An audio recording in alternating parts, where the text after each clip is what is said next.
Okay, now listen.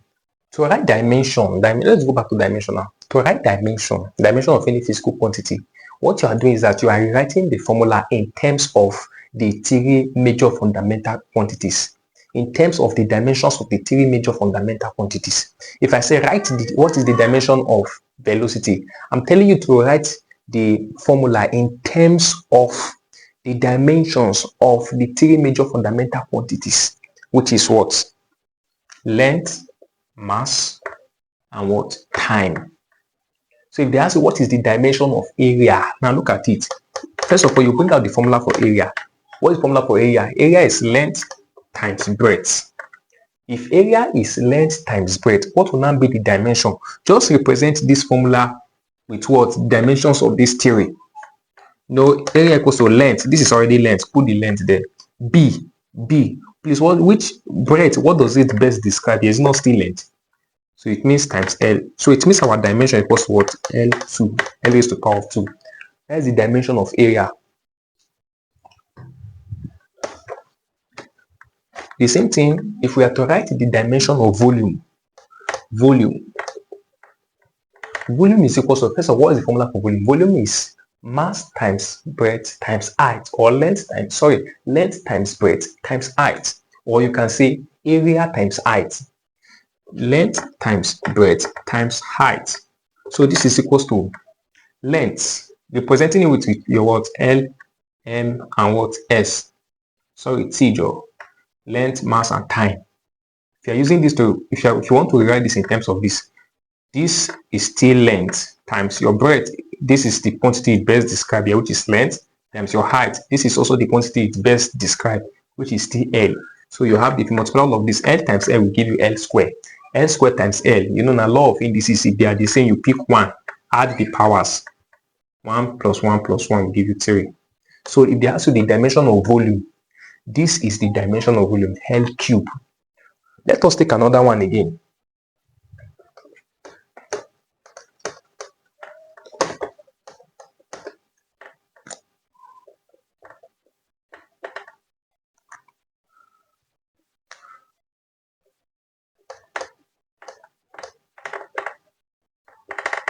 What if we are to write the dimension of velocity? Remember I said the first thing you ask yourself is the formula for velocity. So what is the formula for velocity? Velocity is what? Displacements over time. Please take note of these formulas. I beg in the name of God. Take note of them. Displacements over time.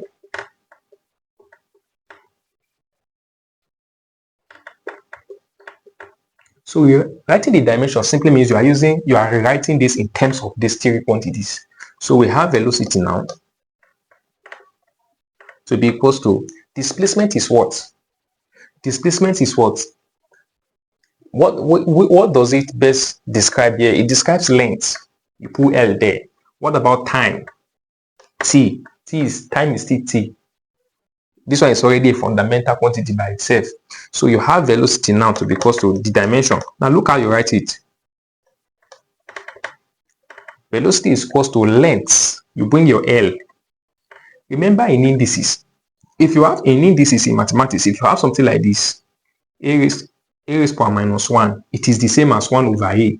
And if I have 1 over a, I can still write it as a raised power minus 1. You get? So this t down is like writing something like this, 1 over t. So I can convert this 1 over t to be t raised power minus 1.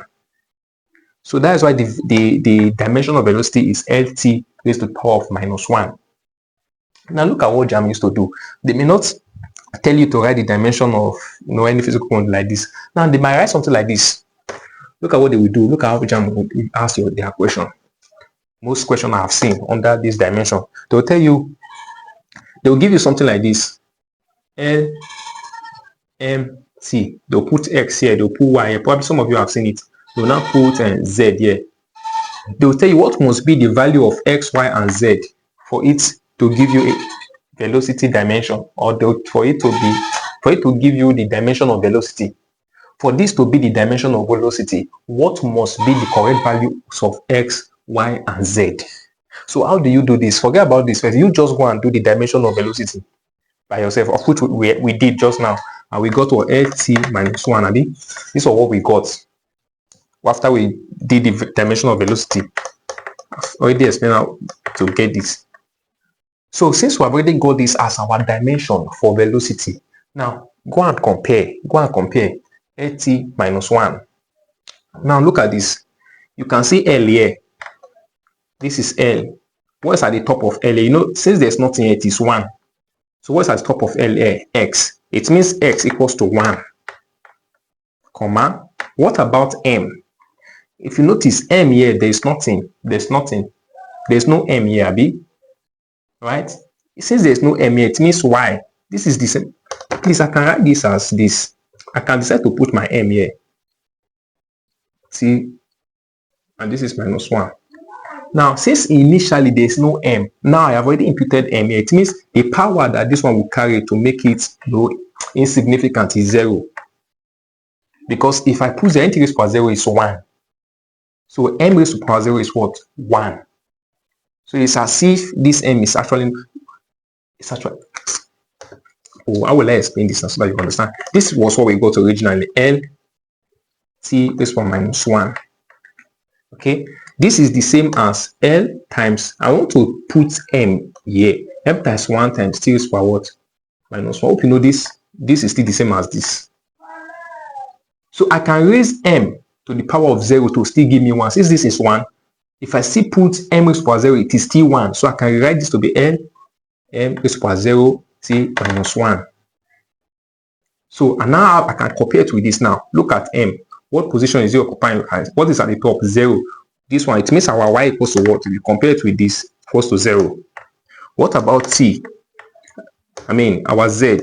Z equals to, if you compare this and this, this is occupying the position of this. It means our z equals to what? Minus 1.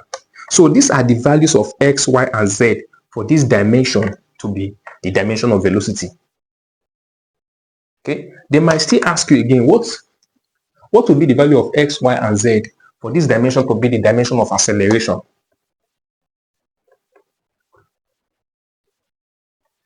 All you need to do is to go and find the dimension of acceleration. First of all, you bring the formula. Acceleration is what? Velocity over time. Okay? Acceleration. Velocity over time. Acceleration is velocity over time. So we have our acceleration. What is the formula for velocity? Velocity itself is displacement over time. Displacement over time. Remember, you still have divide by time here. The whole of this d is it. I only use this formula to replace this. So you have divide by time, which I have not incorporated in this. So you can put divide by what? Time. So you now have acceleration equals to displacement over time.